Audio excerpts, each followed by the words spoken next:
Hi, and welcome to the Right to Remain Silent podcast. I'm Jim Weber, your host and guide through actual accounts of intriguing and fascinating true crime stories as told by the law enforcement professional that experienced the event.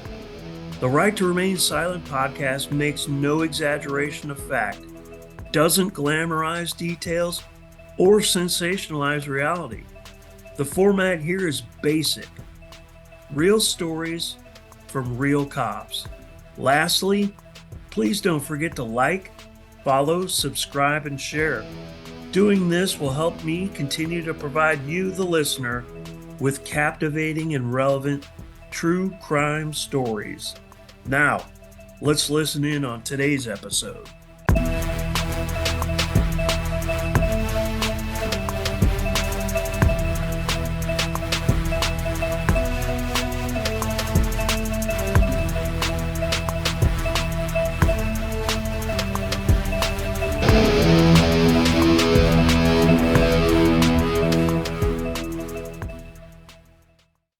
Hey, welcome to today's episode of the Right to Remain Silent podcast.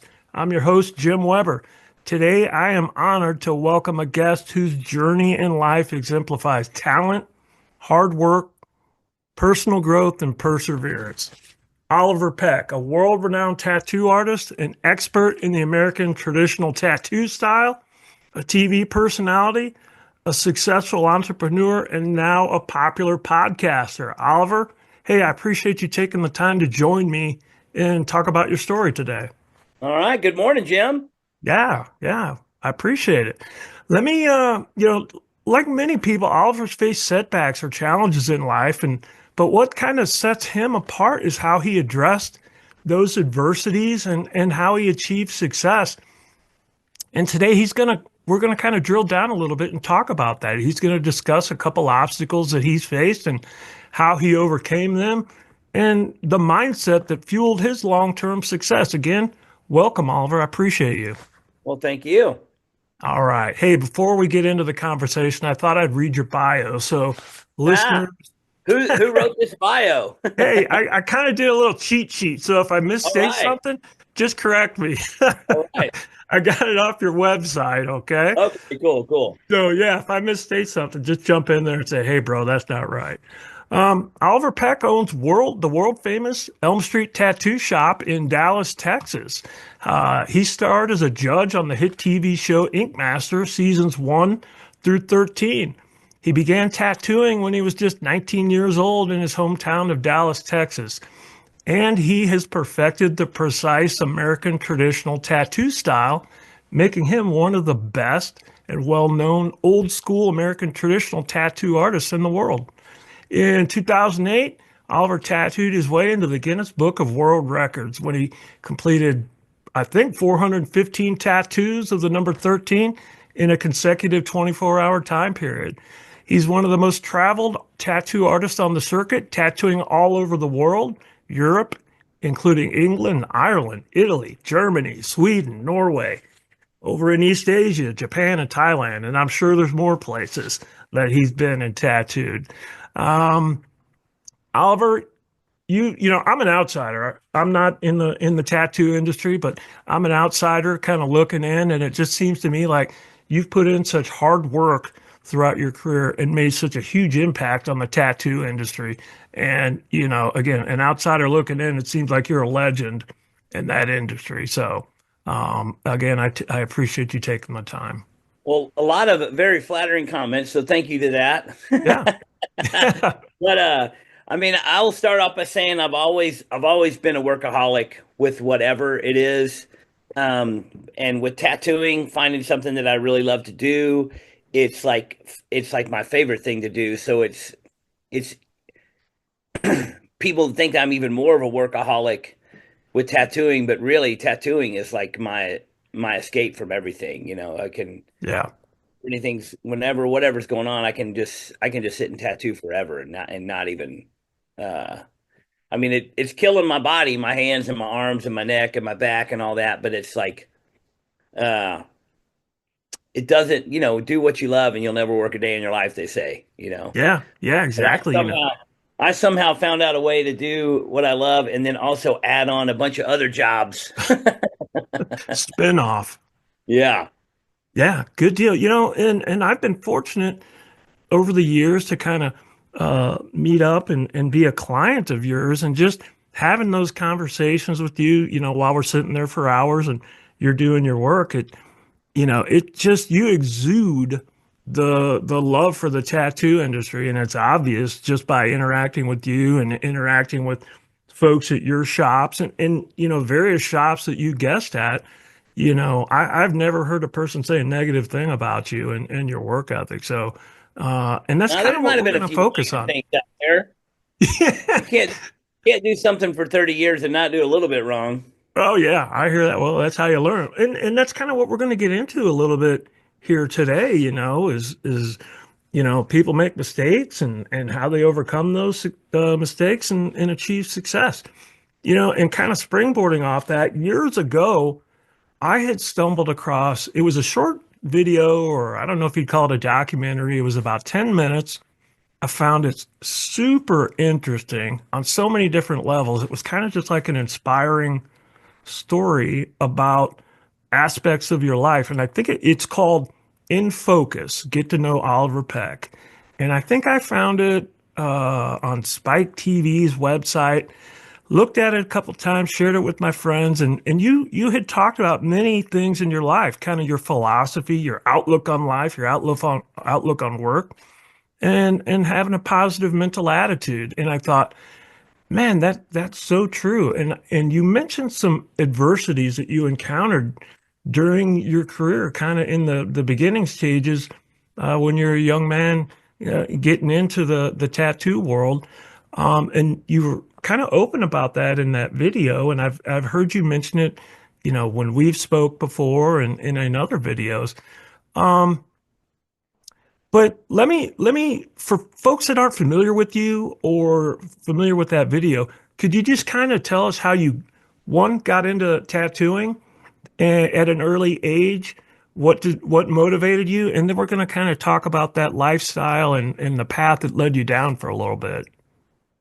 Well, the first thing I'll say is I feel very fortunate that I learned this concept of PMA very young, which is the positive mental attitude. And it's just like there was a I was in the punk rock scene and skateboarding, and there was this thing they called PMA, and everybody was like spray painted or write it on your skateboard or write it on your jeans. Like I've got that PMA, it's all about having that positive mental attitude. And I think the reason it was so prevalent in the punk rock culture is that you were already dealing with diverse reactions from society by being the outsider in punk rock, and you just had to be, you know, there was kind of a couple different, you know, splits from the culture. There was the people that were punk rock and aggro and you know, kind of fighting all the time, and then there was the punk rockers that were just kind of like,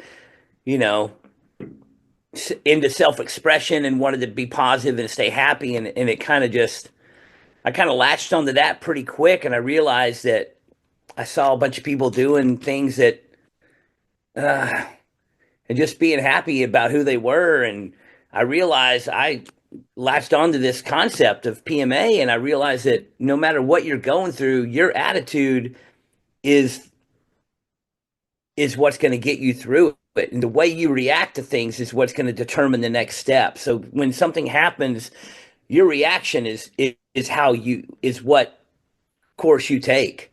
So you react with positivity, and then it turns the situation in a positive manner, and you can control that. You can decide whether to be upset, or you can decide whether to fight back, or you can decide whether you're gonna, you know, get angry and be resentful, or you can decide if you're gonna be gracious and helpful. You can make these decisions that kind of drive your course of life. And and Do you think that's, as a I'm young sorry. kid, I realized that pretty quickly that it worked. And then I just kept, it just kind of, I've used that throughout my whole life. And I always got to give credit to this band that's called the Bad Brains because they had this song called PMA, and it was kind of like me and a couple of my friends. It was like our anthem, as growing Hmm. up as skateboarding kids, and I really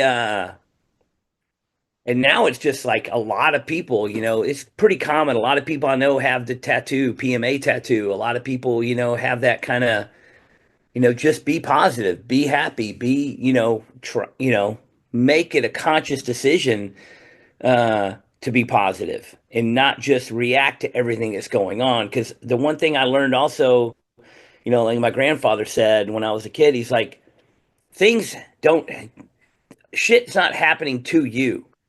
Shit is just happening and you were there. But sometimes people things shit happens and they're like, "Oh, this is happening to me. This is happening to me." Well, it's not happening to you. It's just happening and you have to react to it. So how you react is how you're gonna be. So Yeah. I don't know if I'm making any sense. Yeah, that makes 100% sense. What age were you when you started adopting that philosophy, do you think? I mean, I was probably 15 when I heard that song, and Hmm. the band was a little bit older. It was like the generation right before me, and so I knew these older punk rock skateboarder kids that influenced a lot of stuff that you did. And the other thing about the skateboarding and punk rock culture is that other cultures, everybody in a group is like pretty close to the same age. Like everybody on a football team is like in the same one or two grades together. Everybody that's in whatever kind of group in school, you're always in the same grade together. But with skateboarding and punk rock, it was like I had friends that were 35, I had friends that were 10, and I was Yeah. 14, 15, and 16. And I would go to the skate park and go to the ramp and go to these places. And I would, if once I was 16 and had a car, I would pick up kids from middle school, like 12, 13-year-old kids. And then, or my friend that was 25 or 30 or 40 would pick us up and take us to the ramp. And we were all hanging out. And it was like, you really had, your mentors and your inspirations and your coaches were also your peers, as opposed to being on a football team with everybody that's 16 at the same time and having one coach that was like your boss. We had this community that like you just kind of, I don't know, it kind of just helped me like gain knowledge of the older people, but at the same time stay young and free minded. Yeah. I think you actually answered a question I was going to ask you was there one, specific person that was kind of a role model for you in that aspect, like that had that mentality and kind of related or kind of cultivated it in you as well? Or it sounds like that whole group that you were associated with kind of instilled that in you. And so, was there one specific person? Well, just to say one thing real quick, you also Yeah, know Carl Hollowell. absolutely. Me and Carl Hollowell, we grew up and went to high school together, so we were in this same scene, and we had these older people that we hung out with, and we had a chance to skateboard side by side with older pro skateboarders, who at the time seemed really old, but they were probably, you know, 20s or early 30s even. Hmm. When you're 15 or 16, that's like a really old person, Uh, Right. but there was like some older pro skateboarders that just were real positive people, and just to throw out a name like Dan Wilkes, he was a guy that was kind of like a mentor to a lot of young skateboarders. And he was like an old pro and he was still like, hang out and help you and talk to you and you kind of like coach a little bit with Yeah. also at the same time he's in the game too, but he's like, you know everyone's learning from everybody at the same time. So it was a pretty open group. Everybody was like on everybody. It was like a team kind of. You know what I mean? Yeah. It's like a It solo sounds like it. sport, it's like a solo sport, but everybody on the ramp is there together. So it's like it was just there was a few people that would show up with negativity and be aggressive or whatever, and it just never really those people just kind of got flushed out. It wasn't like this ain't Yeah, the place. yeah, that makes sense. In that In Focus video, you said something that like kind of it's like it resonates. You said at that young age, you kind of had a "you can't break me" mentality, in that you at that young age you were building your character and you kind of stayed true to who you are. And it seems like that, started at a young age. You built that foundation and it continued on throughout your life. And I think more people need to hear that. And it would, there's a lot of young folks, we're about the same age, and there's a lot of young folks out there that don't have role models or positive role models. And I think just hearing what you're saying today about building your character, staying true to who you are, and being positive is such a powerful message, Oliver. Well, I had my mom was a hard worker. My mom raised me mostly as a single mother, and she was, really, she was just a happy, she always whatever problem she had, I never knew about it because she kept that aside, and she was a good mother, and she worked hard, and she a lot of times she worked multiple jobs. And my father, who I saw, a few times a year, he was also, you know, I'm not going to say a deadbeat dad, but he wasn't the around the most, but he was still my hero, and he was a rough character with a lot of adversity and went through a lot of drinking and drug problems and been to jail and been to war and been through a bunch of shit. And so he was like this tougher than nails, no bullshit kind of guy that was kind of hard and rough on me, but I wasn't coddled, and everything was to me, everything I wanted to do was a hurdle. And I learned very young that anything that you wanted to do was worth working for. My grandfather, who was my mother's father, who was my main, you know, male that was in my life as a young kid, he was also a World War II veteran. He was also a no bullshit kind of guy. He's like, you're gonna earn your fucking keep kind of guy. He was gonna, anything worth doing is worth doing right. He was the pretty self-sufficient, tough-nailed guy too. So I mean, I definitely did not have a coddled upbringing, and I was pushed to work for everything that I got.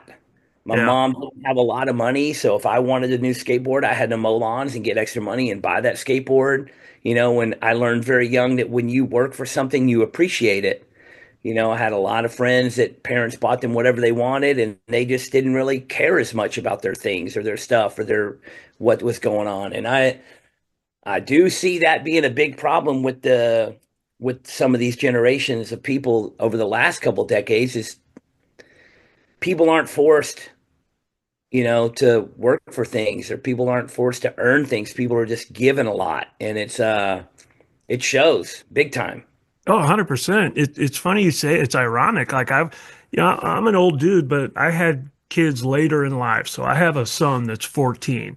So he's finishing up middle school. And we were having a conversation last week actually about his buddies. And the thing that they're doing now is they get on this website, Zillow, and they look up their houses, their addresses, and it lists the value of the house.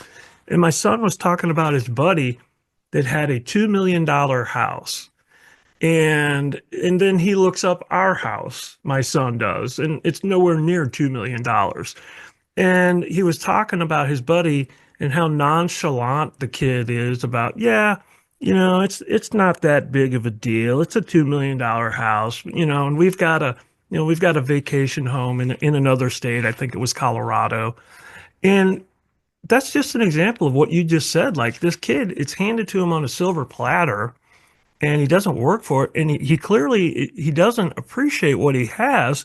And I'm trying to raise my kids the right way. I was just what do you call it, a blue collar dude that worked a job for a career, and we're not rich. And I try to do the same thing that you're talking about doing. And I just think it's a valuable lesson that people can learn, that work hard and it pays off, and you're a prime example of that.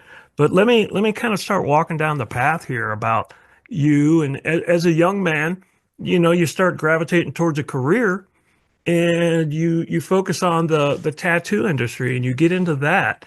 Talk to us about that a little bit. You've built your foundation as a hard worker and a positive person. You get into the tattoo world, and I think at some point you kind of walk down the path that leads you into some troubles. Can you talk to us about that? Well, basically, I started tattooing, right out of high school, just on myself and my friends, just basically DIY punk rock style tattooing, and I I fell into the slippery slope of drugs and alcohol, um, and really just kind of ended up getting in a lot of trouble and just kind of like lost myself in being on drugs. And you think that that's not going to happen to you. You know what I mean? You feel like when you have this like strong will or strong uh image of yourself and you know what you want to do, you think that like nothing's going to take that away, but um drugs and alcohol can really just rip it away from you. And that's what happened to me. And I was about a year and a half that I just was just fucked. And Mm-hmm. I ended up getting in a lot. Luckily, I say luckily, and I say this all the time. Luckily for me, I got in some little trouble many times, and the little trouble just allowed me to get back out and keep getting in trouble because I did, you know what I mean. And a lot of my friends,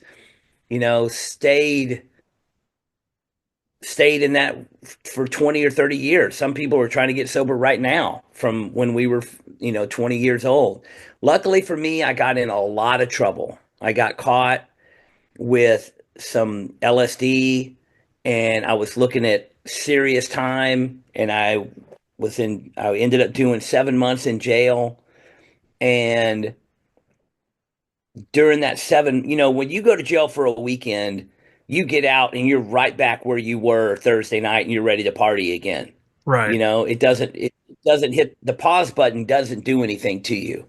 When you go to jail for months, in my case, it was almost about 7 months. I had a long enough time to get free of the drugs and alcohol, and I got my mind back, and I got clear, and I got back.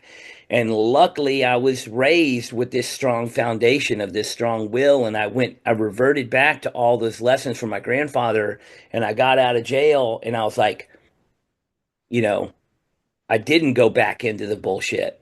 I said, I'm going to do this. I'm going to do this. I'm going to, and I got out of jail. I got a job. I got another job. I decided I was going to really try to do tattooing for real. I fucking, and I just went on with my life from there. And I had that strong upbringing to fall back on. And I had the knowledge that I could do things, because I know that if you work for something, you can make it happen. And the other thing that reinforced that was being in this, I went to this boot camp program in jail, which was, it's like being in the military and being in jail at the same time. It's a rehab program for young kids that are, on the verge of, you know, going to prison for life or whatever, or not life, but for Right. a long You're time. at that crossroads right there at that age.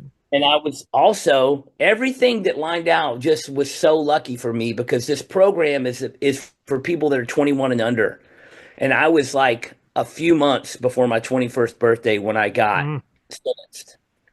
And I just barely made the cusp. So I turned 21 in this program. So I was like the oldest person there. Everybody was like 18, 19, maybe 20. And it was a hard program. It was like a military Marine boot camp. Mm. And one thing you learn is that you can fucking do it. There's things that they put you through that you think you're not going to make it, and then you make it. And so I got out of there with this feeling that I could do anything. I made it through that. Anything I put my mind to, I can do it. So I have just done that for the last 30 years. I've just said, I'm going to do this, and then I do it, and then I do it, and then I do it. And a lot of times people will get sober from drugs or alcohol, and then years will go by and they'll think that they can do it. They think that they can do it again. I have no illusion that I can beat that monster. I know that and I haven't drank alcohol since I was 20 years old. Last drink I had was 20 years old. And Wow. I just 53 now, and there's just no place for that. If I always used to tell myself when I was younger, like, oh, when I'm older, I might, maybe I can responsibly drink again. And I thinking like, when you're old, you might want to like sit around and listen to Hank Williams and drink some whiskey or something. I think that would be cool, when I'm old. And then I was like, back then I thought 40 was really old. And I was like, okay, when I'm 40, maybe I'll start drinking again. And then 40 came and I'm like, well, I'm still like doing things. I don't have time to drink. And then I was like, well, maybe when I'm 45 or maybe when I'm 50. And then 50 came and I was like, no, man, I'm too busy. I'm traveling, I'm doing tattoo conventions, I'm doing this, I'm doing that. I can't. And so now I'm like, I don't know if I think I'm just going to pedal to the metal till the wheels fall off. I don't ever want to just stop and give up and sit there and drink. And that used to, uh, yeah, I would just burn it down Yeah, instead of just, it's similar, similar experience, alcohol wise, as a youngster, drinking with your buddies and all that stuff. And if you didn't keep it under control, it could consume your life. It could control your life. And I had some friends that just could not control it, and it became their goal, just like your goal was to be a tattoo artist and work hard at it. It seems like their goal was to just drink all the time, and it just knocked them off a path that just they weren't successful. And I still hear about those guys from our old circles back in the day. But you're a prime example of that, of being positive and just cutting that and moving on, cutting that from your life and moving on and achieving good things. Let me back up a little bit to like those months that you were in jail for this. Were you at the time it went down and you got arrested and went in, what was your thought process at that point? Were you like, damn it, this is going to ruin my career, this is going to ruin me? Or did you revert back to that PMA, those PMA roots that were instilled in you? well, to be honest, man, when I first got arrested and was first going through court, um, I'd been taking large amounts of LSD for quite a few months. So when I first got to jail, I was still like it Yeah, basically sure. um like it was like just for frame of reference, I like got to jail and they like, they book you and they ask you like, "Oh, how old are you?" And then I told them how old I was. And they're like, "Well, what's your birthday?" And I told them my birthday. It's like, no, you're 20." And I'm like, "I'm 19." They're like, "You're 20. You had a birthday." And I'm like, I didn't know what year it was. I didn't know who the president was. I didn't know how old. I was there. I didn't know what month it was. I didn't know what Yeah. day of the week it was. I was taking LSD every day and living in the cosmos. I was Yep. like, I was like lost, and I was. I don't know if anybody's taken LSD before, but when you take LSD and then you do other substances as well, like you can drink a shitload of alcohol and not get drunk mentally. Your body will get drunk and you can throw up and you can feel sick, but in your mind, you're like, so I was drinking so much it was hurting my body, but I was on so much LSD that I was just like 100 miles an hour all the time. So I was basically killing myself. Yeah. Um, and if I would just do an LSD by itself, it's not so much damage on your body, but when you just drink straight alcohol till you throw up and throw up blood every day, that's not good. No, I'm Um, not a doctor, but I agree. but one thing I learned to about that is that like, well, I'll keep going with the other story, but um, I got over the course of just going to trial and going to court, was about almost a month. Just being in jail, waiting for court dates, and because I didn't bail out, I couldn't bail out. I didn't have anybody to bail me out, and this is the one time that my mom was just like tough love. Instead of getting me a lawyer and bailing me out, my mom's like, "No, you got to get through this." And I felt kind of abandoned by my family at that time, but then I realized it was the best thing that ever happened to me. So after about a month, I kind of like started getting back to, having Getting your senses. sober thoughts and have my senses. And by the time I went to court with the judge, it kind of came evident that my life was spiraling downward, and the judge saw that, and the judge was able to, you know, in lieu of a jury trial and in my sentence, he sent me to this rehab program. Um, but the other thing about this program is the boot camp program inside Texas Department of Corrections. I got sentenced to 10 years in prison. But in lieu of my 10-year sentence, I went to this boot camp program that if I did not complete the boot camp program, I would then go and serve the 10 years. Yeah. And so it's a pretty heavy weight to get through this program, Yeah. so it was like, the things we did in the boot camp program, just like being in the military, we had to march for hours a day. We had to run 5 miles a day. We had to do PT drills for an hour a day. We had to do, squad formations every day. We had to keep our boots shined. We had to tuck our beds. We had to do all these things. But then also for 5 hours a day, we'd go work in the fields, picking cabbage or digging rows or digging trenches, and like, so it was like 24 hours a day nonstop. We got 5.5 hours of sleep every night, and you did push-ups right before you went to bed, and you did push-ups as soon as Reveille went off in the morning. I mean, I came out of there like a powerhouse, It like, sounds like it. and so they're really hard on me. They're really hard on everybody in this program, just crushing you and beating you down and working you till you can't even see straight every single day. And then the day that you get out and graduate, they come to you and they're like, give you. Yeah, I had this sit down with my drill instructor the day I got out, and he was just telling me how proud he was, and he's like, he knew that, like, he's like, I want you to know that what you just went through is nothing compared to what's going to come at you in life. And you made it through this, so you can make it through that. And I was just like, I got out and was just like steamroller, dude. Nothing was going to Yeah. stop.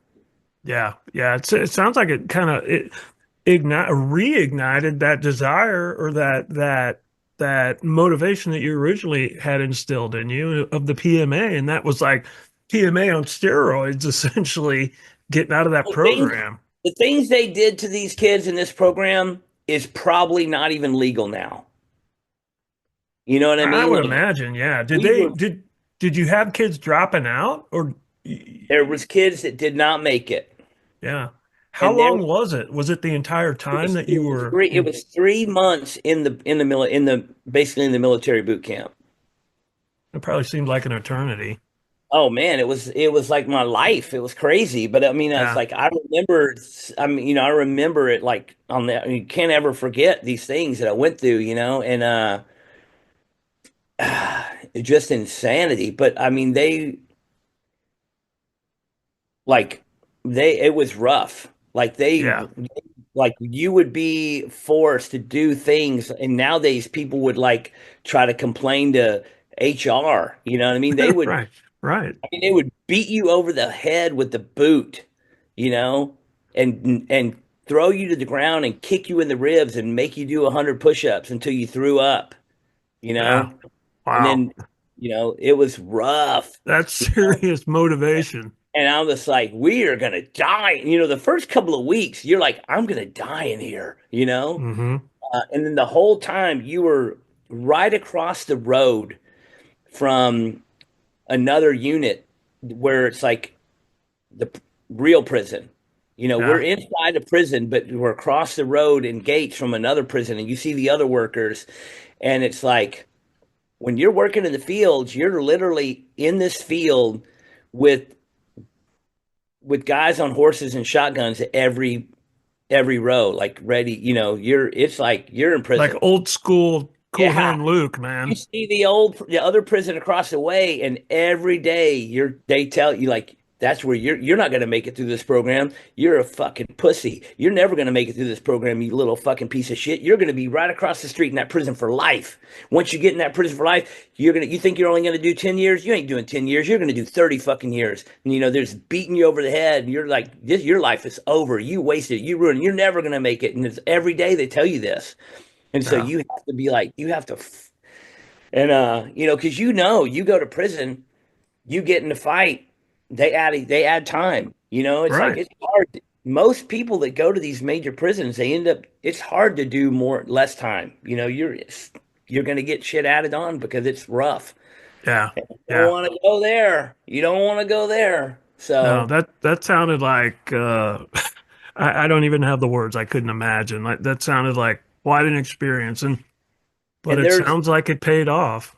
there was a bunch of kids in the.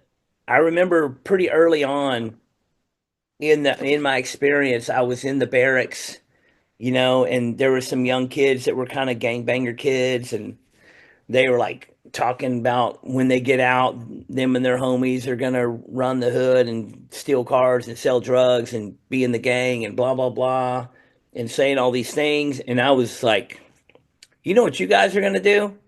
You guys are gonna be back in jail. You know what I'm gonna do? I'm gonna get out of here and I'm gonna get a job. I'm gonna get a motorcycle and I'm gonna ride around. That's what I'm gonna do. Yeah, you had a goal. I wonder if any of those guys back in that time frame know or realize what you achieved after that experience. That'd be interesting to I know. would say about half of the people end up back in jail. But I Man, mean, the people that accelerated in that program, the people that got out of that program probably really made something of their life. yeah, I I would imagine. the What? people that No, no, go ahead. I'm sorry.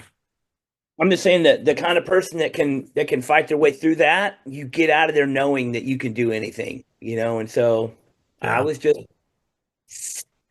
I mean, a lot of people that were in that system, they didn't have the luxury of the grandfather that I had, the hardworking mother that I had, just the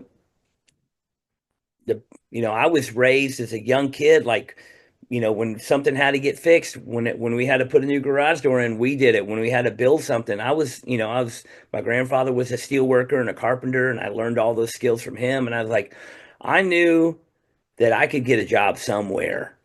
I yeah, knew that I could get a job and I could work hard. And I was that kid that when I got out of jail and I got a job at a conveyor belt factory, um, in downtown Fort Worth. And I was that kid that when I started working, the other workers like, "Hey kid, slow down. You're making us look bad." And I'm like, "No, no, we got to go. We got to do this. We got to get it done. We got to, and yeah, so yeah. and You know, I never lost that.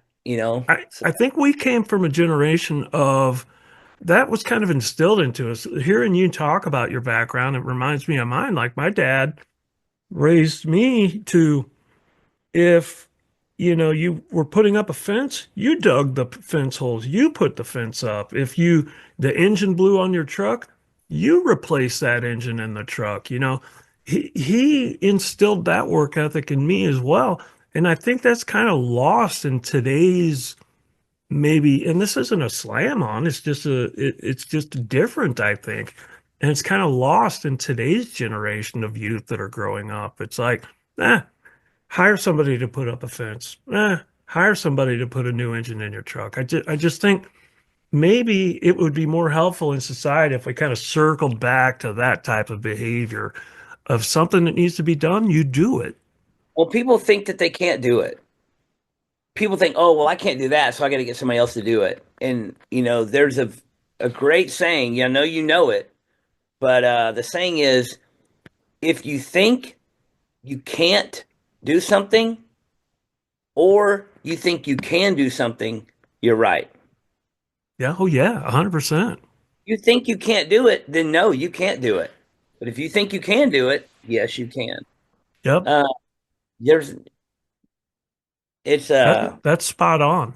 there's a lot of people today that just like, oh, I can't do that, I can't do that, I can't do that, I can't do that. I was like, you can do it. You can do it. We can do. Yeah. You You can do need it. Roll up your sleeves and try it. You can accomplish it. Let me ask you this, Oliver. Somebody in a similar situation that you were in, that you described here, what advice would you give them, knowing what you know now and what you went through? Somebody, a youngster in the same situation as you, kind of going down the wrong path, getting into the drugs and alcohol and kind of straying. What would you suggest to them? What would you recommend? Well, I've had some friends that have fallen off and gotten on drugs in the last couple of years and get to a point where they think life is hopeless. They think there's nothing they can do. And I'm just like, listen, I promise you that you can get to any point you want to get, and it's not going to take as long as you think. You know what I mean? And you can, no matter how bad things are, or no matter how far down the shit hill you've fallen, it's it's so much easier to climb back to the top than you think. Like that, every step up, you notice a difference, and within no fucking time, whether you get yourself in debt and you owe a bunch of money, where you get yourself where you've, you know, getting evicted out of your apartment because you can't pay the bills, no matter what it is, it's the turnaround. As soon as you turn around in your mind, everything else follows suit. As soon Yeah. as you start marching uphill, the shit is left behind you, and anybody can turn it around really fast, and it happens so much quicker. And you hear people tell stories about how they've recovered from things, and a lot of people will get on drugs and go to rehab and get out and relapse again and again and again, but when they finally tell that story about when they clicked in their mind to make a difference, everything changed. And Yeah. when you go to get a job, and you're just trying to get a job because you know you have to have a job, you you exude that. The person hiring you knows you're not going to do a good job. They know you're not serious. They can tell. But when you really want to work and you really show up and you're like ready to pound the payment, that energy, just they're like, I know this guy's serious. I know this guy wants to do it. I know this guy's going to, you know what I mean? Yeah. Yeah. And You flip that switch is the first step. and I've when I was fucking off, I would go try to get a job and not be able to get a job. And people are like, oh, these fuckers won't hire me, blah, blah, blah. Fuck this. This is bullshit. And I was all negative. The second that I was positive, the second I walked in there and like just was standing strong, standing up straight and be like, real. And you speak the truth and they know that you're speaking the truth. I got every single job I ever applied for. Yeah. Yeah. You know what I mean? And it's like, how'd you get that job? It's like, I wanted it. And they knew and I wanted this job. Like when you're just doing what you think you have to do, it's very apparent. Like when Yeah. you see somebody, whatever they're doing, like you see somebody that's playing a sport and they're just like, yeah, whatever, I'm just doing this or whatever. And then you see that person that wants it more than anything, then they fucking win. They get on the team. You know what I mean? It's like, the desire has to be there, and you can choose to have that desire. You can choose something today that's going to make your tomorrow better. And Yeah. I think that's just one of the things that you can do. And you see the people that want things are the people that get things. And that's just how it is. People are That's like, just the well, way it is. I never get this, I never get that. I'm like, well, did you really want it? Well, I don't know. Tried. No, you didn't. Right. So Right. Yeah. When I was a kid, when I was in school, high school, involved in sports, and I had a coach that he always used to have this saying, and I thought it was so cheesy. 30, 40 years ago. But man, as I grew older, I realized this guy was right. That it isn't just a cheesy phrase. And he would always say, if it is to be, it's up to me. Right. Yeah, And it sounds silly and it sounds kind of like kindergartenish, but man, it's so spot on. Once you like you just explained, once you flip that switch here and yeah, you want something, man, you can do it. yeah. I And mean, whether you're a things, tattoo, things no, that go ahead. the things that I don't want to do are really hard for me to get done, and I know Yeah, that. And it's like, oh man, and when something comes up that I got to do, that I have to do, whether it's whatever for just for example, for getting some artwork ready for a t-shirt, and I'm just like, oh God. And I just know it's gonna be a whipping. It's gonna be hard for me to do, because it's not on my list of things that I want to do. It's just something I have to do. And so it's like that's gonna be hard. yeah, But if there's something I want to do, it could be 10 times more work, but it's easy to do, you know. yep, yep, And exactly. I think whether you're a tattoo artist, whether you're a truck driver, a school teacher, a construction worker, whatever it is you are, whatever the case may be, no matter what type of situation you find yourself in, you can flip it around and turn things around and be successful. I mean, I think that's the whole point. When I saw that video, I can't remember 8 years, 10 years, however long ago that In Focus video was. I'm like, this dude is spot on. Like everything is saying, everything you were saying in that video is accurate back then, and even more, and it's still as accurate today to this date. well, one of the things, I kind of just, I don't know. I learned very young. This is another thing I say all the time. I learned very young to accept the experience of people before me. Like when somebody else does something and they're good at it, then I trust, I learned to learn from their experience. And I think skateboarding helped me learn that a lot, because I was skateboarding with people that were been skateboarding longer than me and skateboarding that older than me. And they were like, I wanted to do a trick and they could do this trick. And so I was like, well, they know how to do the trick. I'm learning the trick from them. A lot of people don't have that mentality. A lot of people nowadays have this mentality of like, well, I'm going to do what I want to do my way. I'm going to do it my way. I'm going to do this. I'm going to do it my own thing, instead of being like, somebody's already doing it. Just get the playbook, get the Right. instruction, read the book, figure it out. And so, um, a lot of people have that, and in art, people in tattooing, there's a lot of tattooers, young tattooers today that are like, well, I'm doing my own style. And I'm like, there's you, if you're just going to negate the 100 years of tattooing experience that came before you and just start from scratch, then you're a fucking idiot. It's like every year, the scientists that exist today, they take all the scientific evidence from the 1,000 years of life and then they expand on it. They don't start from scratch every year. Every new person that graduate college just doesn't start from scratch. They pick up where everybody left off and keep going. That's how we've gotten as far as we have as a society. If every car Oh yeah. builder started from scratch every year, we'd still have a Model A Ford instead of having all this technology. So, I mean, you've Right. got to what's already existing and jump in there. Get in line there and keep going forward. Don't start your own line. That's insane to me. Yeah. So, Yeah. And I think, kind of wrap this portion up here in saying the whole lesson or the whole point of this conversation is you're going to encounter adversity, you're going to have obstacles, and you can overcome those. And you're a prime example of that.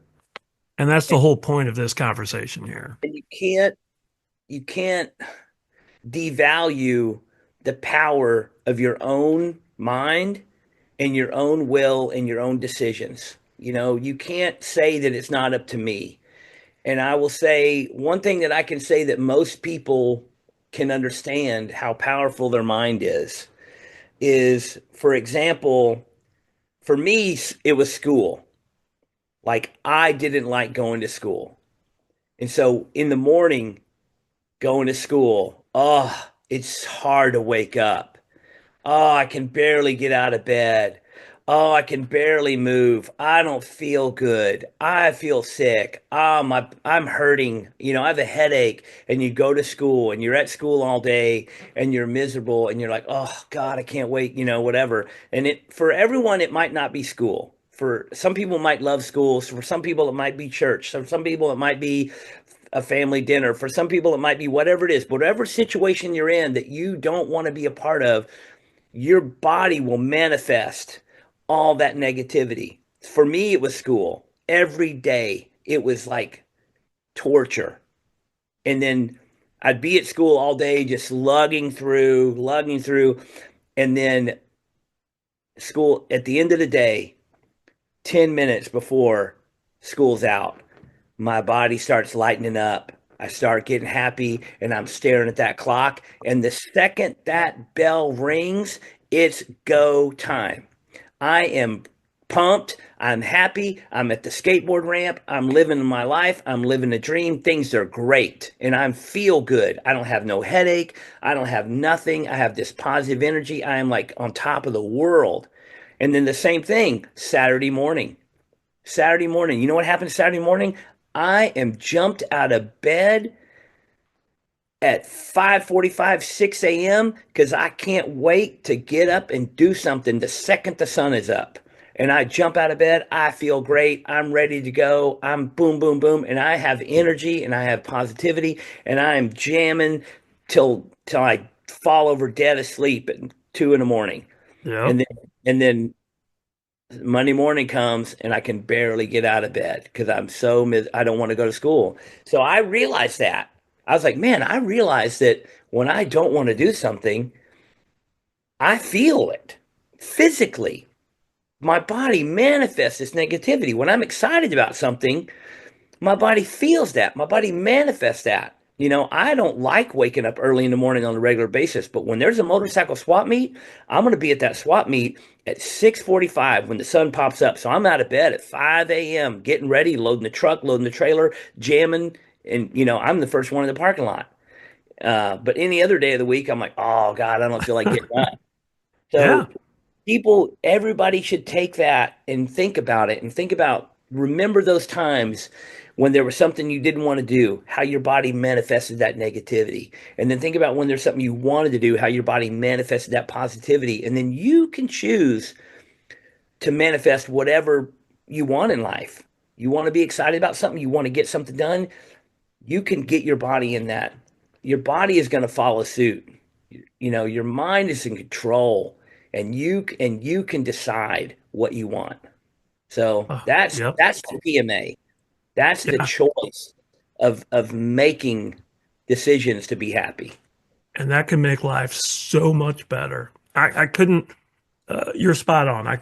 There's nothing Doesn't I can say to add to that. You're 100% right. it doesn't mean that you're never gonna have hard times. It doesn't mean that you're never gonna have adversity. It doesn't mean that you're never gonna have to struggle, but it does mean that you can make it through it. That's what it does mean. And Yeah. this is not something I made up. I'm not taking credit for this. This is something I have learned from other people that I have attached myself to and that I have, you know, that I believe in. This is not my own these are not my words. These are just what I have learned. So Yep. that's And that was evident to me watching that 10-minute video 10 years ago. And it was clear then. And hearing you say it now, like that is a valuable life lesson. I couldn't say anything to improve on that.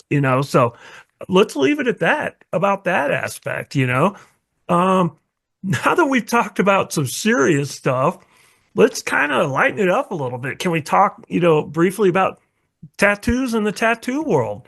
Um, yeah, of course. all right, let me ask you this. What is your first, if you have one, your first tattoo memory as an artist and as a customer? Is that a fair question? This episode of the Right to Remain Silent podcast is brought to you by Streetwise 360 Law Enforcement Consulting, your go to resource for expert law enforcement training. Whether it's conducting successful criminal investigations, performing undercover work, mastering interviews, conducting surveillance, utilizing confidential informants, or case strategy, Streetwise 360 gives officers the real world skills they need for success. Learn more at streetwise 360.com because knowledge is power in the field. Now back to the show. Oh man. Well, I mean, my, my very first tattoo memory of at all is just we were skateboarding with a bunch of dudes, and a couple of guys had some homemade pick and poke tattoos, and we just asked them like, hey, what did you do? How do you do that? Blah blah blah, and that next day I was like, all right, I'm gonna try this. And so I just went and took a took some ink and took a sewing needle and wrapped some thread around the end. You take the needle and you wrap thread around the end of it so it'll kind of like hold a little ball of ink there so you could dip it in there, and then you just poke yourself. And I spent about 4 hours poking this little, moon and star logo into my ankle. Um, Is and it from still there? Oh yeah. Oh yeah, it's still there. And I remember, I mean it hurt, but it's like it's self-inflicted, so it's not as bad, and it's like one poke at a time. So it's like it wasn't like a memorably painful experience. But I was just like, as soon as I got that one tattoo, I was like, I am gonna get a bunch of tattoos. You I was knew like, it, huh? yeah, I was like, I mean, I've always been an artist. Um, and so I started tattooing, you know, pretty quickly after that, just doing tattoos on myself and some friends. But I didn't really have the idea that that was ever a job. That the concept of that being a job was foreign to me. I'd never been inside a tattoo shop. I'd never really known anybody that had like real tattoos. The only real tattoos I had really seen were like old bikers and old military people, and Yeah, their yeah. tattoos all looked pretty similar to what I was doing. And I didn't see any like really good professional tattooing. And years went by, and I met a few people, and like I said, when I got out of jail. I met some people that were tattooers, and I was like, "Oh shit, I could, I could do this as a job." And so I tattooed for a couple of years without any knowledge of the tattoo world. Um, so that was my memory of that. But then Yeah. once I learned about real tattooing, I went and got a tattoo from Richard Stell, and just going in that shop and seeing that shop, and I was just like, man, this is what I want to do. And I got a job at this tattoo shop in town that was, not a they had just opened a tattoo shop, and basically I was the first tattooer they hired. Wow. And I knew nothing about tattooing. So that says a little bit about the shop. They were great people, and I loved them. But it was not like they didn't know what was going on. I didn't know what was going on. I Sure. got that job there, and then Richard Stell had opened that shop in Dallas, and I went to Paradise Tattoo every single day until Richard offered me a job. And You I was gonna ask that. Did you have like a mentor or an individual or two that really guided you into and through the tattoo It was world? just Richard Stell, because I mean, I was tattooing like a scratcher, and I went to Paradise I went there every day they were open, I swear, for 6 months, you know. And Richard, for a couple of months, Richard didn't give me the time of day. He was a And pretty gruff dude, wasn't he? yeah, and then he started to warm up to me, and then I was like, and then one day he just asked me, he's like, what do you want? I was like, I want to learn how to tattoo. And that turns out to be the right thing to say because me and some other friends were already tattooing and they were all like, well, I'm a tattooer, you know? Mm-hmm. And I said I wanted to learn how to tattoo. I was aware that I did not know how to tattoo and I wanted to know how. And other people were like, well, I'm a tattooer. And they're like, they weren't in the same boat I was in. And Richard said, "Oh, you want to learn how to tattoo?" And I was like, "Yeah." And so, like, literally the next day, he called the shop that I worked at, and they said, "Hey, Oliver, you got a phone call?" And I answered the phone. He goes, "It's Richard." And I said, "Yes, sir." He goes, "If you really want to learn how to tattoo, you got to forget everything you know, start from scratch, be here tomorrow at noon." I said, "Yes, sir." And the phone just went click. And I got off the phone and I said, "Guys, I'm sorry, but I gotta go." Mm-hmm. And that was it, man. I just Wow. and I think there was a lot of other tattooers, young tattooers at the time that wouldn't have been willing to start over from scratch. Yeah. Yeah, And a exactly. lot of people think that like, oh, well, I'm doing this, and they kind of had like they thought they were on the path and they didn't want to start over. And I was like, no, I am willing to go back to scrubbing mopping the floor and cleaning the counters. And you know what I mean? I don't just, Yeah, that speaks to your willingness and desire to be good at it, to admit that, hey man, I'll start over and kind of forget what I've done so far. That kind of speaks volumes, about wanting to get into the tattoo industry and be good at it. yeah. Huh. All right. Well, at some point, you got to realize, hey, I'm a pretty good tattoo artist. Like, at what point do you realize that? How how many years in? How many? You know what I'm saying? Like, when do you go, man, my work is pretty good? Oh man. Well, Richard told me, uh, whatever you do, don't ever believe your customers because you'll do a tattoo on somebody and they'll tell you it's great because it's on them and they want it to be great. So don't believe Wow. them. Yeah. Don't believe them. So no matter how much people tell you you're good, don't ever believe it. And so um I've I mean still always like for the years I've been tattooing, I constantly have seen other tattooers and everybody can do something that I can't do or you know what I mean? There's you're never going to be better than everybody. I mean, there's realistically, if there is such thing as the best tattoo artist, there's only going to be one of them, and it's probably not you. So there's always going to be someone better than you, and there's always something you can learn from other people. So I made my goal to just travel and work and get tattooed, and there's always people that I look up to, and there's always people I surround myself with, and there's always people that I try to pay attention to, and for 20 years, I literally was just trying to learn everything I could from every single person that I could be around. And I was lucky. I busted my ass and I literally got tattooed and worked alongside with the people that I think were my favorite tattooers and my favorite and the people I thought were the best.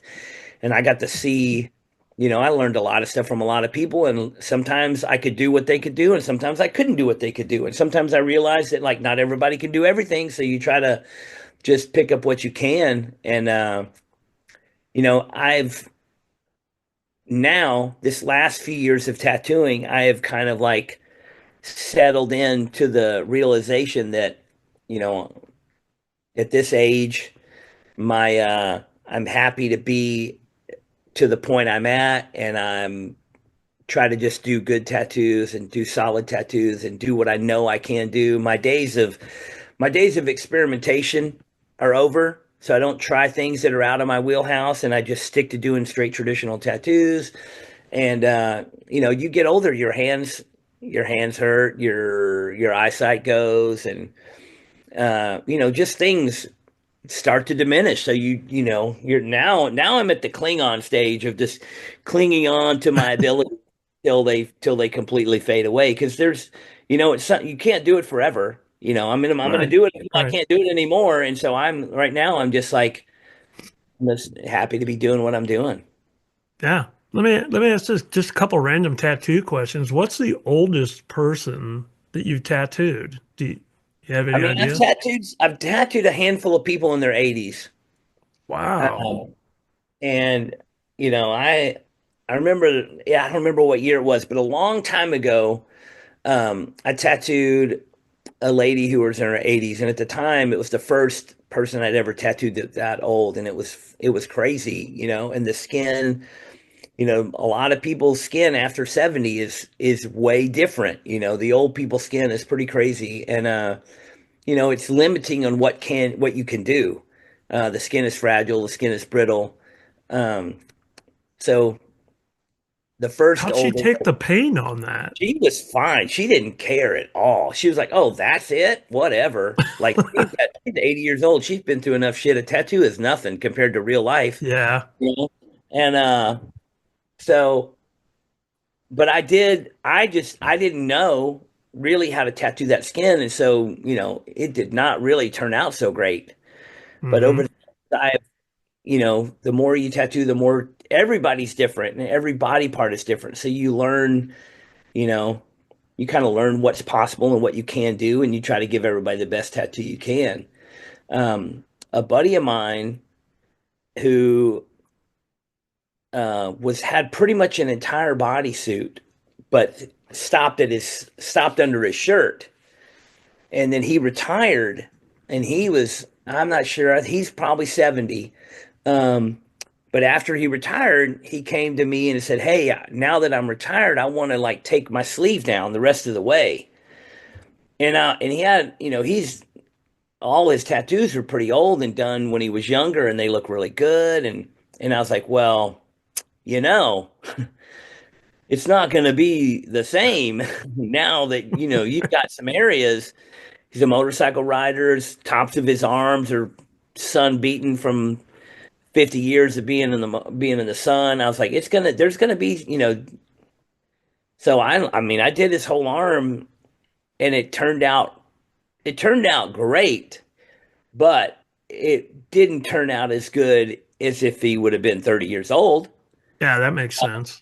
There's just portions of the areas of the tattoo, and certain things you had to do to, you know, shade it heavily, and the line work had to be, you couldn't do a bunch of fine lines, you couldn't do a bunch of this and that, but it actually yeah, that was a crazy undertaking, That's pretty so cool. That sounds most pretty of the cool. tattooing I've done on older skin, and he had a couple areas on the underside of his arm that weren't as bad. It's like, oh, so here we can do this, but on top of here we're gonna have to be pretty big and simple, but Yeah. uh and there's some areas, when the line blows out, the skin's real thin, the skin's, and just old, leathery, dried up, sunburnt for 50 year skin. It's like different. Uh and I just, you know, luckily I tattooed a lot of people with older skin before, so I kind of like knew what was going to happen. And I was like, "Hey man, you're going to have some areas that get a little rougher than others, And he's like, Right. "I'm with it." No, so and it actually turned out really great. Uh, but that That's was pretty that was cool. that was like the hardest job I've done in many years, and it I was I can imagine. Let me. How about this one? In my opinion, again, outsider, not in the tattoo industry. My opinion, in my interactions with you, is you tattoo like super fast. It seems like as compared to other artists out there. Is one that of the true? Yeah. And is that something that like from day one when you started tattooing that you were like that, or is that something that kind of evolved that you well, became that way? I learned from Richard Stell, who was very fast, and that's how I learned to tattoo. I just learned That's just the way I learned to tattoo, and then over the years, there was times in my career where I kind of like tried different things and slowed down a little bit. But once I try something new, I would slow down to learn it. And then once I learned it, I would instantly revert back to that fast technique and do that new thing fast. So, um, yeah, everything That's the about way the you learn, and that's the way you do it. everything about the way my machines run and my machines are set up, like someone who tattoos slow couldn't use my equipment. Mm, You know what I mean? that makes sense. Yeah. It's not set It's up tuned to the way you operate. tuned to the way I operate. And Okay. I have dozens and dozens. I have 100 machines, and they all are slightly different. You know what I mean? So I know if I'm going to do one thing, I'll use this or that machine. Um, and I also know how to tune my machine to a certain way so I can get the desired effect or whatever. So, Yeah. How about this? And I'll kind of wrap it up here shortly. Do you have a pet peeve as an artist? Like, do you have a pet peeve, a specific one pertaining to there's customers that probably come a few. in? There's probably a handful. I mean, one of the big ones is the placement of tattooing, the placement of the image. A lot of times people will just take an image and then they'll just put that image wherever the person wants it. Hmm. Um, I'm like, hey, hold, slow down. Like, let's make that image fit that spot. Yeah. I mean, you've been tattooed by me. You know that I take the first thing I do is I trace the spot where the tattoo's going. Yeah. I draw this tattoo to fit that spot. I don't just take the image and stick it wherever you want. You know, Absolutely. I remember I wanted you to do an eagle on the crease of my elbow, and it had a certain bend to it. And you're like, no, that's just not going to fit there. It just isn't going to look right. So that's a prime example. yeah. So I draw pretty much every single tattoo. Even if somebody picks the design, um, most times I do something to that to make it fit instead of just sticking it on. But a lot of people will just like take the design, make the stencil, and just put it on wherever the customer wants it. And that I care more about the design than that. So Yeah. that's kind of my pet peeve when I see people just kind of like being, it's to me it seems a little lazy. You know, I'm like, you're going to do the work, do the work. And you know, sometimes somebody has a design, they print the stencil out, and the stencil is facing a certain direction, like the face is going one way or the wing is going one way, and then they want it on the right arm, and so they just stick it on, and it's backwards. And I'm like, hey, Uh, at least flip it, at least turn it around the other way so it's correct, because you don't want. And so we kind of see you see a lot of backwards tattoos. yeah. If I had a face right here, you don't want the face backwards looking this way. You want the face Right. here. There's certain protocol, right? I mean, there is aesthetics, and there is a lot that's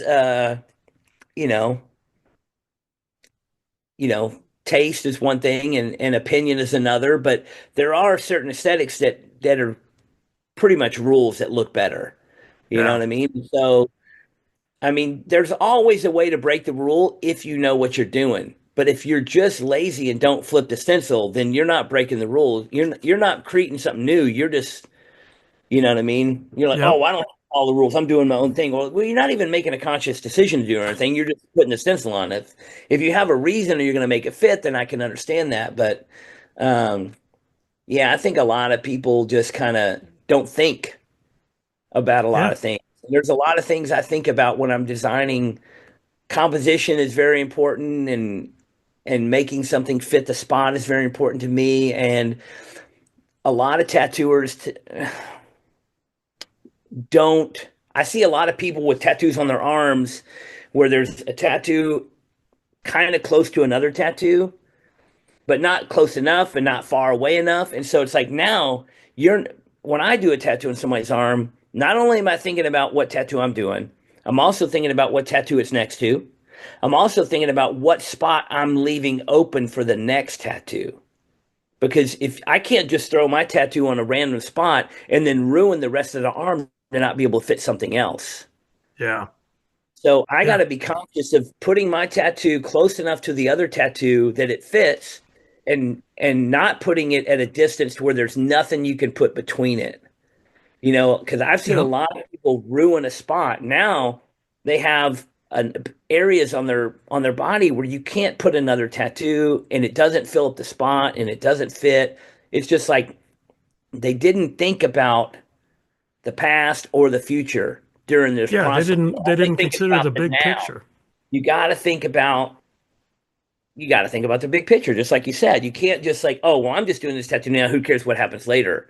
Because then what's going to happen is they're going to want another tattoo on their arm, and then you're going to be like, oh, well, this guy fucked me on this, and then Yeah. that's negative. You know, Yeah. I just Yeah. Yeah. Let me how about this one? And I'll wrap it up with tattoo questions here. Friday the 13th tattoos. You do those. That's a big thing with you in your shop. Can you, and I didn't really realize this until years ago, and I think you explained it to me or I read it after a conversation with you. There's a specific meaning in the tattoo world about the number 13, right? well, the meaning that I got pretty young. Um, story's been told a million times. But the most of the early American traditional designs, motifs, and stuff came from the early sailors, turn of the century sailors, and very superstitious people.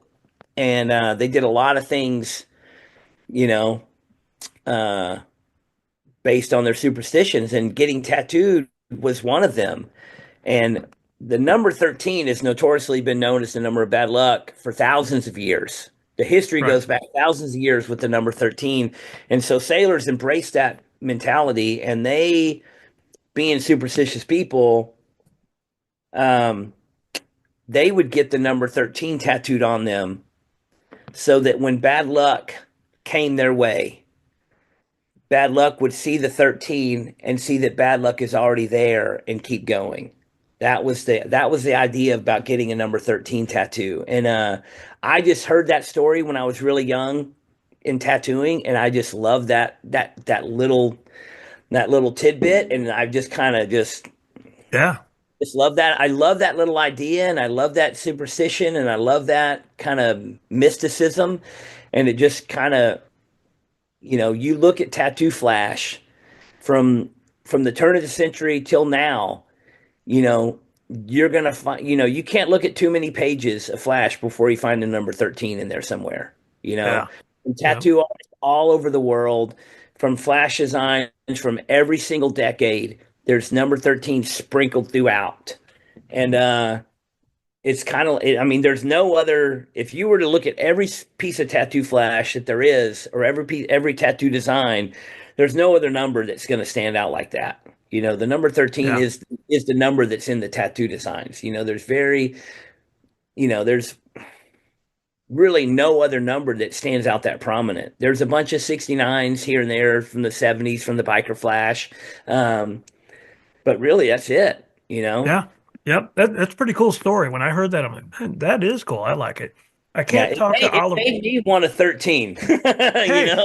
it's funny you say that because I grew up superstitious as can be. And I was like, you don't walk under a ladder. You don't have the number 13. You don't stay in room 30, all that.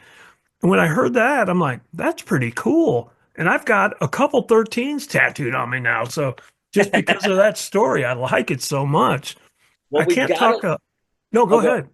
we've got a little documentary called The Number 13, A Tattoo History, that is, it's been done. We had like a little showing of it, but it's actually getting released this year, on June 13th, June Friday 13th. It'll be available online, and it's a cool little, it's about a 30-minute little mini documentary. My buddy that's a filmmaker made it for a short film festival category, which is like 30 minutes or less. And it's got a lot of great people in it. It's obviously based around me and Elm Street Tattoo, but got Hmm. Hanky Panky and Jonathan Shaw and Chico Moreno and Tony Hundal and Keith Underwood and quite a few people talking about tattooing in it. And then it's also got some college philosopher, college professor, numerology talking about it, and a bunch of different people just kind of sharing their history on the number 13 and how it equates to tattooing. It's a great little short documentary. This It June it's coming out. Yeah, June 13th, which is Awesome. the only Friday 13th of 2025. Oh man, I didn't realize that. That's super cool. I'm looking forward to So keep an that. eye out for that. Yeah. Okay. Let me ask you. I can't talk to you without mentioning Ink Master. Can I ask you a couple questions? It's a force. All right. Why were you? I always wondered this, and maybe you've answered it. Why were you? It's not a toothpick question or a red shoe question, but it's a question.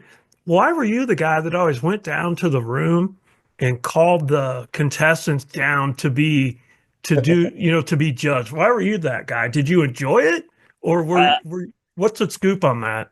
I definitely did enjoy it, but the sad truth of why I was the one that did it is because I was the one willing to do it. Yeah, yeah. So when that happened during the filming session, that was basically after me, Chris, and Dave were cut from our scenes, Mm-hmm. and so whoever did that would have had to stay later, Ah, and you know that was you see it on TV and it's 1 minute, right? Nothing's really 1 minute. that equates to what, an hour or two? Who It's a knows? couple hours Yeah. because you have to like get set up. You have to do a bunch of takes. Between every take, you have to um, reset cameras, reset lighting, reset audio. So basically, there's a take of me walking in the room and slamming the door. That's one Mm-hmm. take. And then I leave the room and we reset everything. And then I walk in the room and I stand there and I look at everybody for a minute. That's a take. And then Wow.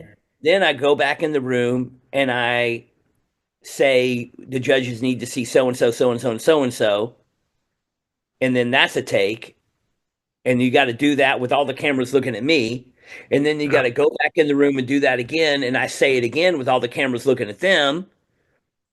And then I got to go back in the room and do it again where it's like a different angle so that they can, so I one didn't minute realize it was that complicated. 1 minute of television is a long time Yeah. in filming because there's multiple takes, multiple angles. There's anywhere between 3 and 12 cameras at any time, um, and they have to do every single thing they do. They do 2 or 3 times so that they have clean audio on at least one thing they can take from. Because if you just do one take, something might be messed up in it. Some lighting might Yeah. be off, some audio might be off. Somebody might have dropped a cup in the background and you hear a click or something, so everything is like and then half the time it's 10 takes because somebody laughs or somebody sneezes or somebody farts or somebody fucking, Whatever. somebody scratches their nose, so it's like it could be a lot of time. And so Chris and Dave did not want to do it because it's Yeah. extra work and Yeah. nobody wants to do extra work except me. I Uh, hear you. but so after season, I ended up being the one that did it, and then they were like, "Well, maybe like you and Chris can do it together, or maybe Chris can do it one day and you could do it the next, or maybe blah blah blah." But Dave's like, "I don't want to do it," and I was just like, and then once I kind of just did it, it just It kind was of your became job. it just kind of became a thing, and people expected it, and as simple as it was, I mean, I was good at it. You know what I Yeah. mean? I enjoyed that segment. And for some reason, um, the way things played out on that show is that I was the guy that said the most mean shit, Mm-hmm. but I was also the guy that said the most funny shit. So the most funny shit coming from the most mean guy played well. Yeah. And when I had some sort of endearing characteristic that I could ream somebody out, but still show them that I was like trying to be positive. Yeah, lift him up a little bit. So if you notice, like Nunez, like I said the most mean shit, but Nunez is considered the asshole. Right. So He would mean mug everybody and yeah, but when Nunez would say, like, there's the big story about the fight that broke out between yeah, Nunez, Dunbar and yeah, Kyle Dunbar and Nunez broke into that fight. Well, if you could see all the footage, it would be great. But even the footage you do see, I'm the one that said the most shit to him. But then him and Nunez get in the fight because Nunez says like two things, but Nunez says it in a way that you're not it yeah. what there was no endearing part of it. You know what I mean? Mm-hmm. And Mm-hmm. so if Nunez would have been the one going up there and being me and calling people down, it probably would have been met with a little more adversity as opposed Yeah. to me going up there and kind of like with a smirk, kind of pulling it off. So, Yeah. I mean, everybody had their dynamic, and once the show went a few seasons, we kind of like fell into those dynamic roles. Nunez is like the stern guy. I'm the kind of quirky guy, and then Dave is like the fucking just the mediator, basically. Yeah. You know what I mean? And I will say this: a lot of people would, especially early in the show, people would complain about Dave Navarro being a judge because he wasn't a tattooer. But man, if you really watch the whole series, Dave is incredible. And Dave does such a good job at like really analyzing the tattoos from an outside perspective, which I think was very important to have. Um, because me and Nunez are so focused on the technical tattooing aspect, but the people getting these tattoos are customers and clients and canvases, whatever you want to call them. Their view should also be represented. And that's what Dave did. Dave came Yeah. in as the voice of the customer, of the person getting tattooed. And for anybody that shit talk Dave in the tattoo industry is insane because Dave has got tattoos his whole body by some of the best tattooers in the world for the last 30 fucking years. You know what I mean? He has Right. tattoos from Bob Roberts and Hanky Panky from before I was even doing tattoos. So Wow. Dave is no stranger, and Dave is no outsider to the tattoo community. So a lot of people really ended up embracing Dave and loving Dave on the show, which I'm happy because I think Dave was a fucking very important part of that show. Because Yeah, I think it was a good dynamic. if you just had like another person like me or Chris in there, it wouldn't have been as well balanced. And you got to have that. And the main thing I tell people is like, it's a TV game show. You got to have a celebrity judge. And if you're going to have a Yeah. celebrity judge, what better? What other celebrity judge actually has real tattoos? Not some fucking bullshit fake soccer player full of garbage tats. You know what I mean? Not That went some, under anesthesia to get all of his tattoos suddenly. and not to talk shit about, the current situation of Ink Master, but that guy sucks. Dave Navarro is literally turns out to be the best possible person you could have had on that show. Yeah, as a fan of the show, once you left and it changed direction and changed judges and whatnot, I lost interest because there was such a good dynamic between you, Dave, and Nunez. It was entertaining. Well, I really love Ryan, Nico, and DJ. They're Yeah, great fucking tattooers. They're great people. They're great people. They're great tattooers. They're great artists. But I think the problem with the show now isn't their fault. I think, and I don't, I think the problem with the show is that now you can't get on there and tell people they suck because people are too sensitive and people can't handle it and people think it's mean and people want to complain and people want to quit. The last few seasons we had problems every time with people wanting to quit because they were like, "Oh, it's just too hard. People are just too mean. It's just too whatever." And I'm like, "That's what the job is." Like right. this, like It's a feel like, contest. why are you so mean? A lot of people used to ask me, "Why are you so mean?" I was like, "Because that's my job." That's what I Right. was hired to do. I was hired to sit here and talk shit about these tattoos, and that's what I Yeah. did. I did what I was supposed to do, and my job description that I tell people on Ink Master was it was my job was to sit around for 15 hours a Mm. day to Oof. wait, to just sit there and wait for my turn to talk shit. That's all it was. Sit around and wait for my turn to talk shit. And that's what I did. I sat Yeah. around for 15 hours a day, 6 days a week for 3 months every season, just waiting for my 10 minutes to talk shit. That's all I Yeah. did. Well, it made for good. It was entertaining. Let me ask you this. You mentioned that scene between, I think his name was Kyle or whatever Yeah. the fight Kyle and Dunbar, Dave. also a great tattooer and not a bad guy, but Mm-hmm. the dynamic of that show puts people through this pressure cooker where they boil over. And That's what it seemed. everybody boiled over, and he just got pushed to a point where he was like, fuck, he just got you just get road rage, man. You just Yeah. Yeah. Who would have won the fight had it happened? um man, Tough to say. no, it's not tough to say. I just don't want to belittle anybody in particular, Yeah. but Nunez would have cleaned the street. Yeah. I mean, I hear you. Nunez is no stranger, uh and he is well trained Brazilian jiu-jitsu. I have Mm. seen him do some incredible things, not some horrific things. Like, I mean, he, yeah, Nunez would have had that dude to sleep in a minute. Yeah. Were Nunez and Navarro friends prior to the filming of this show? No, no, me and Nunez met Dave when we started the show, but me and Nunez have been friends for since probably around 90s, 96, 97, Okay. 98 I seem to maybe. remember didn't you, what was it? Miami Ink. Yeah, Weren't you on that occasionally? I was there.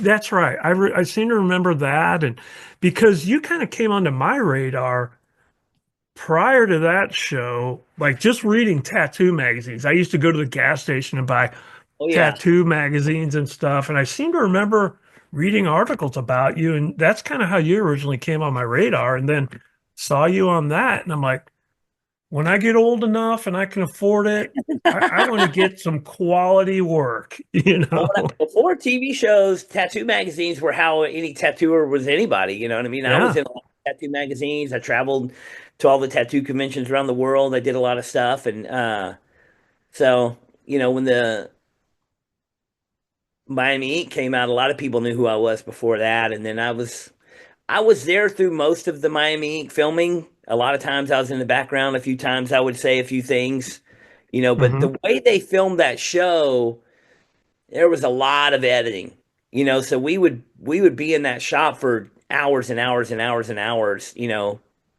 for days and days and days for just a few minutes of filmings. They would just take little Man. snippets. But I learned that's where I learned that I did not like television and production just the whole act of producing a TV show. It was very I just it didn't click for me. And so when I first got offered Ink Master, I turned it down a few times just because I was already Hmm. turned off on television. And then they finally convinced me to do it. But there was like some things on Ink Master where a lot of scenes that ended up not making it where we would be there and something would happen and I would, a couple times I'd say something funny and then they would stop and start over and then reset the camera and say that again. And I'm like, no, Yeah. and they're like, no, Yeah. we need to get a different angle of it. And I'm just like, well, it's funny the first time. It's authentic the first time. It's not funny the seventh time. You know what I mean? You're gonna put all this canned fake laughter in there, and then it's like, and I wouldn't play that. I couldn't play that. I mean, I say I wouldn't play it. I couldn't. I couldn't Yeah. play that game. And at that moment in time, I was like, dude, uh. Let me ask So you this. Let me ask you this.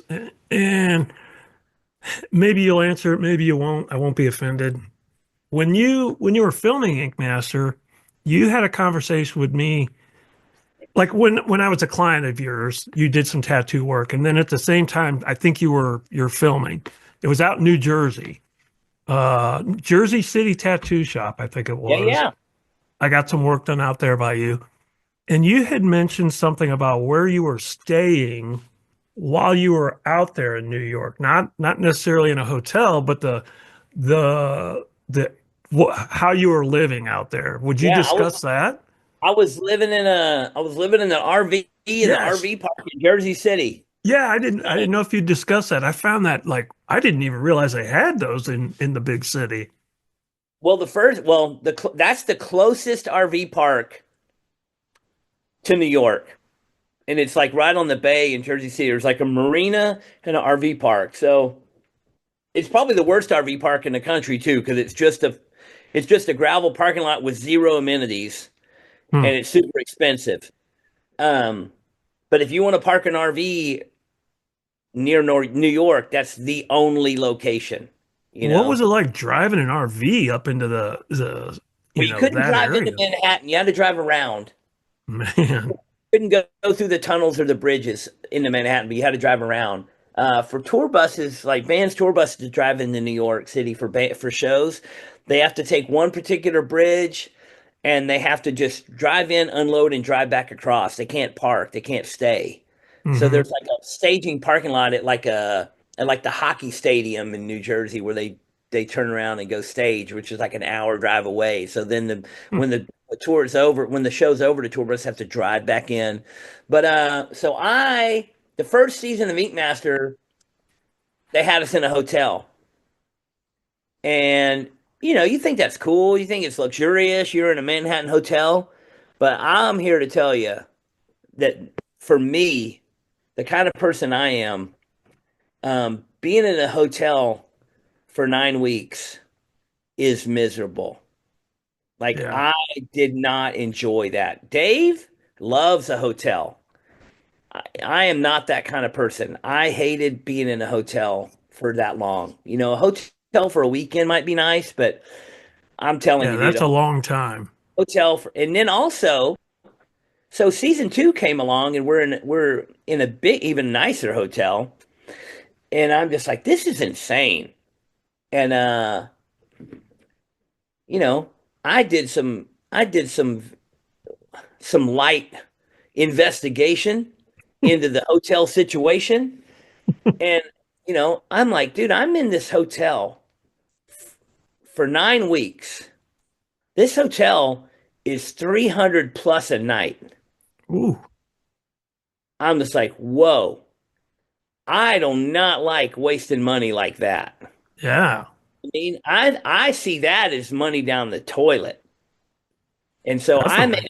I made a comment to one of the producers that I did not like staying in this hotel. She said, "What's wrong with the hotel?" I'm like, "No, no, no. The hotel is incredible. I just don't like being in a hotel for this long. Hmm.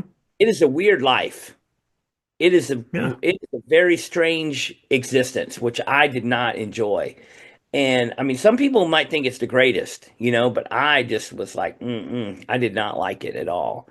And I said, man, the amount of money y'all are spending on this hotel, and I just made a joke. I was like, I would rather y'all give me $10,000 and I'll just sleep on my friend's couch, you know, and hmm kind of a joke. And then she was like, well, I mean, you could just handle your own housing and invoice us instead of us paying for your hotel. And so then, oh man, the wheels are turning, dude. Heck I'm like, yeah. here's the plan. So the next season, I turned in an invoice for my housing for my corporation, and they paid me the housing budget instead the cost of living budget instead of paying the hotel. And I bought an RV and lived in my own RV. Sweet. And then every season going forward, I invoiced them for my housing, and I put the money towards staying in the RV park, fixing up my RV, or buying a new RV again a few years later, or Hmm. and make and not That's a wasting good that way to do it. Yeah. not putting that money down the tube. You know what I mean? I Yeah. just and people thought I was crazy for doing That that. sounds like a good idea to me. I And would have done that. we had car service that picked us up and brought us from the hotel to the set. Man, I was in the RV, had my motorcycle, rode my motorcycle to set every day. I was like, I don't need a car service. I got a handle. Don't worry about me. Just tell me what time to be there and I'll be there. And Nice. so That sounds yeah, like a pretty good deal. it was Let great. me let me shift to we'll wrap it up here shortly. Would you talk about the Bike Riders movie a little bit? Yeah, of course. All right. So I think I know the answer to this. You think it was a good movie? I think it's a great movie. Yeah. I How mean, many times did you see it? I've seen it. I've seen it more than 6 times. Wow. I've probably seen it. I saw it 3 times in the theater. Well, I think I saw it 4 times in theater because I saw some pre-screenings of Hmm. previous edits. You know, the first edit I saw, I think, was actually I liked it a little more just because in the final edit they kind of shortened. It seems to me that they shortened up some of the bike riding scenes. Hmm. The studio doesn't love antique motorcycles as much as I do, so they didn't care as much about that. Yeah. And I made some jokes as they swapped some screen time for motorcycles for just looking at Austin Butler's hairdo. Uh, but I mean I think Austin Butler did a great job in the movie. Hmm. And I think being a part of that movie was really cool to see. And when you see something get filmed, you see a lot more than what makes it to the screen. And so you kind of have to just let that go.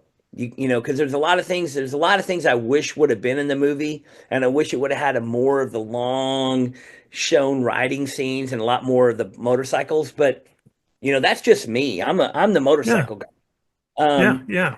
I Yeah. look For at folks that don't know, you were actually in that movie, right? As an extra, it, and your some of your bikes were in that as well. yeah, I got 12 of my motorcycles in the movie. My best friend was a stunt coordinator. I'm riding motorcycles in the movie. There's a few quick snip seconds where you can see me in there if you know exactly What? where to look. All right. What scene? You told me, but I couldn't find it. What scene was it? There's a scene where there's a house party where I'm Jody writing this down. there's a scene in the house party where Jody puts on a red dress. Oh yeah. Yeah. She walks by in the red dress and I'm standing in the background and you see me for a split second.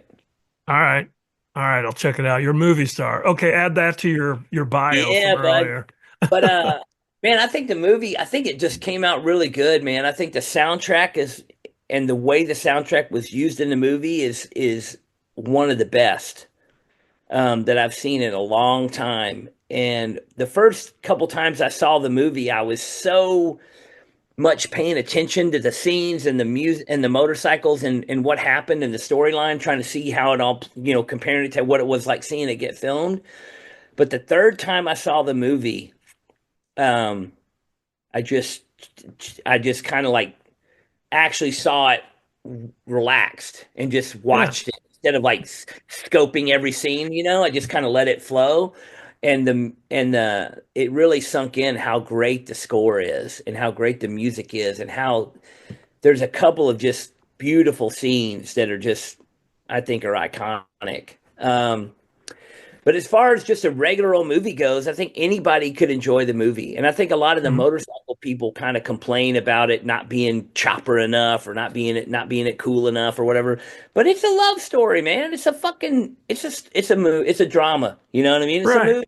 It's a Yeah. movie with cool background. So I Did think Austin Butler and Tom Hardy, did they ride any of like your bikes?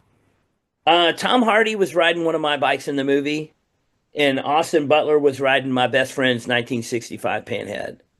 That's kind of cool. Tom Hardy was How? riding my 55 Panhead, and Norman Reedus was riding my Oh Bob. yeah. Yeah, And that's right. What was his funny Sonny? Wasn't that yeah, who he was? yep, Yeah, yeah, yep. yeah. All right. What kind of dude was Tom Hardy? He was very gracious.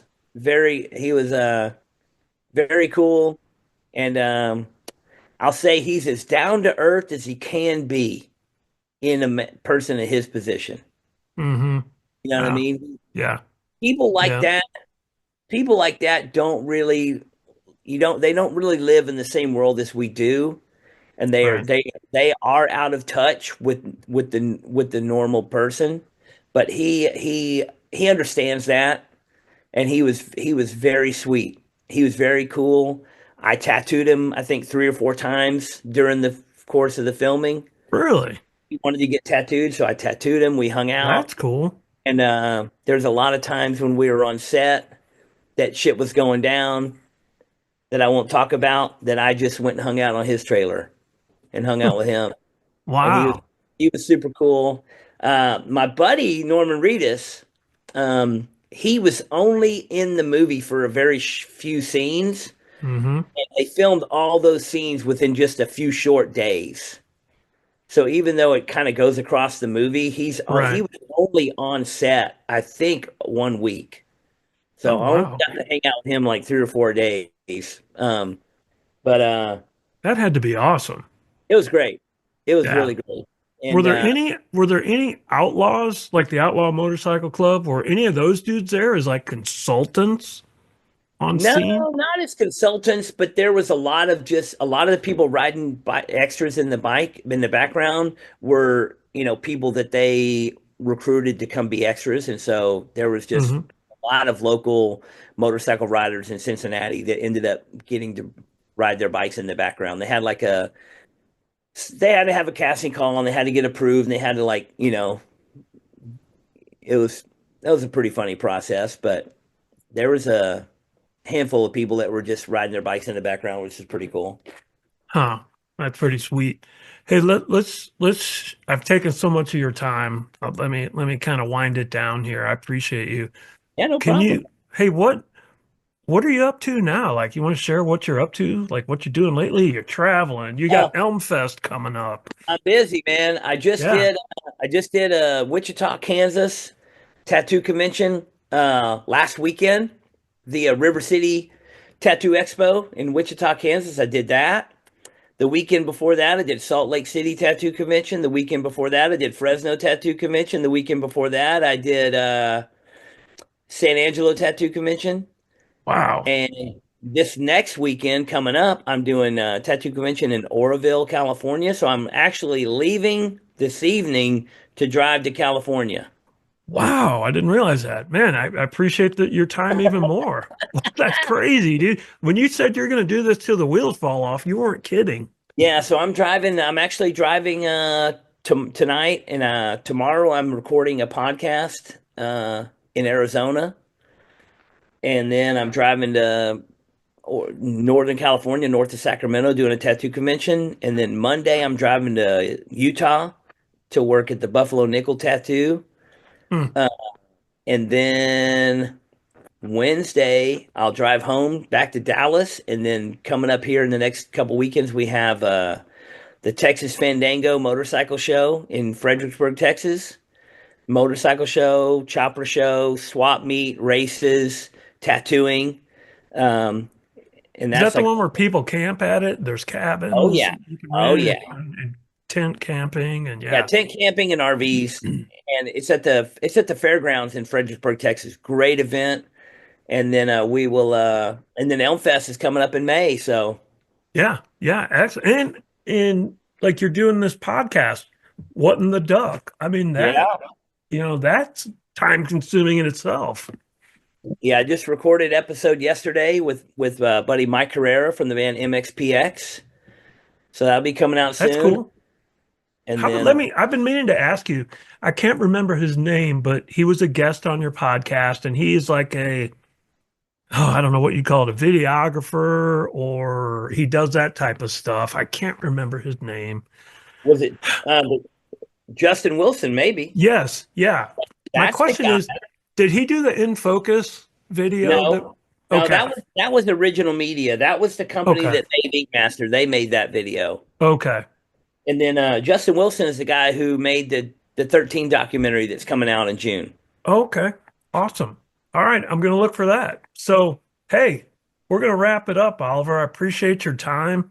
I think most importantly, the conversation we had at the beginning about adversity, positive mental attitude, and becoming successful is super, super important. And I appreciate you sharing that. And I just hope that the younger crowd out there listening pays attention to that because it's super beneficial. It's, like you were saying earlier, learn from others. And I think people can learn from you and your experiences. So I appreciate you sharing that. Well, thank you, sir. I hope Yep. to see you sooner than later, my friend. Yep. You will. You will. Hey, thank you. And you'll see me again, tattoo wise. Have a All great right. day and keep it positive. Yep. Absolutely. Thanks. Let me shift to my listeners out there. I want to just remind you, please like, share, follow, subscribe all my social media so I can continue to bring high quality guests like Oliver Peck to the show. Thank you, and everybody stay safe out there. The Right to Remain Silent podcast is brought to you by Streetwise 360 Studios. I would like to again thank today's guest for sharing the story right here on the podcast. Please remember to like, follow, share, and recommend us so that I can continue to bring you high caliber guests sharing their experiences, just like we heard today. If your law enforcement agency is interested in training provided by Streetwise 360, or if you know someone that has an interesting law enforcement story to share, please contact me via the website www.streetwise-360.com. www.streetwise-360.com.